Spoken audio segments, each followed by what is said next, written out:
This is a Poeartistry Gold Moment by the author James Lynch. Hello, Perceptive Reader. Welcome to this Poeartistry Gold Moment. I have a fabulous day planned at the website for you. Well, it starts around about lunchtime. And this is actually, guess what? Poeartistry Gold number 21. Number 21. I know I don't mention how many, titles and uh, where it is in the title when I tell you what this one is. But my point is, I don't do it as the intro or what have you. But I'm mentioning this specifically today because, normally, as I told you about series, I like to write or create them normally up to 10 or 20. And then, I just put those in my portfolio, if you will, to share with somebody that may be interested in really the bigger or more elaborate way that I really would develop this, that would still take, um, um, you know, a medium amount of resources or what have you. But that's not what my subject is about today in this poetical moment, but it lends itself to it. It lends itself to creativity. It lends itself to writers and what they uh, have accomplished on sitcoms and television shows, art galleries, music, opera, theater. You see, it goes on. We have a wonderful time that we are living in for creativity. And along with that thought, though, is this. I want to talk about something that goes to show you there are many people who say where everything happens for a reason, and so whether they believe in the stars, whether they believe in fate, which is FATE, the one that they're talking about, fate, as if our destinies are written and things of that nature. Well, this is going along those lines because if everything happens for a reason, then I'm going to also make a statement before I conclude with this poetry gold moment as far as, okay, what I'm going to still tell you. Some people get a kick out of it, and maybe one or two may really get their feathers ruffled. But you know what? Everything happens for a reason. And I think, once again, it's time for some persons to fully appreciate the point and how even serious entertainment can get. This is what I mean.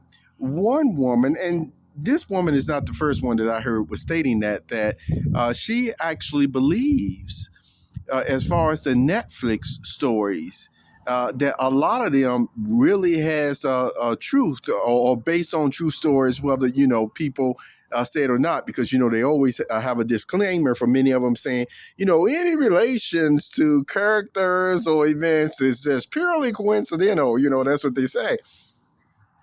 And so, with that being said, people still watch them. People still enjoy them.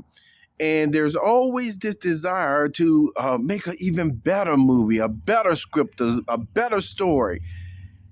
Yet, the extremes happen at times that go far even beyond stunts and stunt doubles and, things of that nature. We could reference Mission Impossible. No, no, no. Let me tell you, to satiate, if you will, a person's desire to see better shows and better movies and things of that nature, there has been times not only dangers, without all the proper safety precautions implemented or written into the movie, but also there was an example given even on the show TV series from the 80s, Miami Vice. Okay.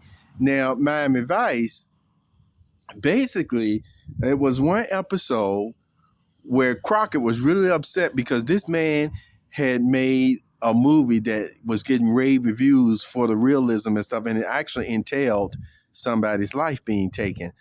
And it was so real. Like I told you, he was getting interviews, and people were looking up to him as being, one of the great directors and stuff. And in the end, come to find out that that man really did go to a level to get such realism doing that act that took that person's life.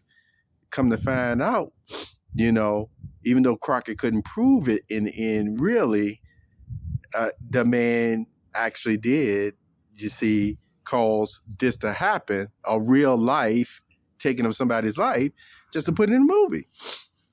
And so with all that being said, that's how it gets sometimes, when people want a show, want to get a show that really interests people and things of that nature.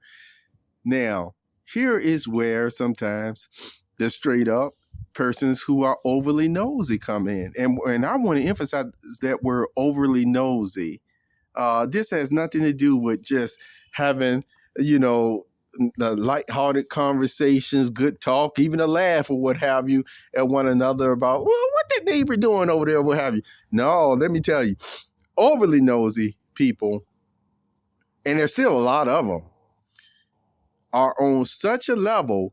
This is what I want to tell you, since everything happens for a reason.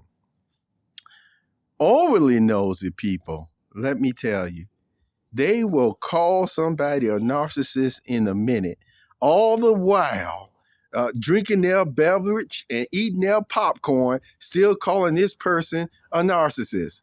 I'm here to tell you today, perceptive reader, I truly do feel this in my heart and mind.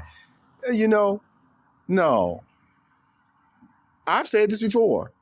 Just because somebody is called a narcissist or have these personality quirks in this way, or what they consider a narcissist, I told you, I think they're still giving narcissists a bad name. If they really want to fit the actions and the views and the results of what they're saying a narcissist is, that's what I would say overly nosy people are.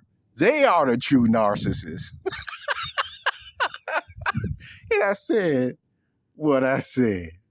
So anyway, have a wonderful day. I have another book coming out here soon today. And thank you for everything. And again, I'm really going to promote this book. It actually has even some sage poetry in it, if you will. Have a wonderful day.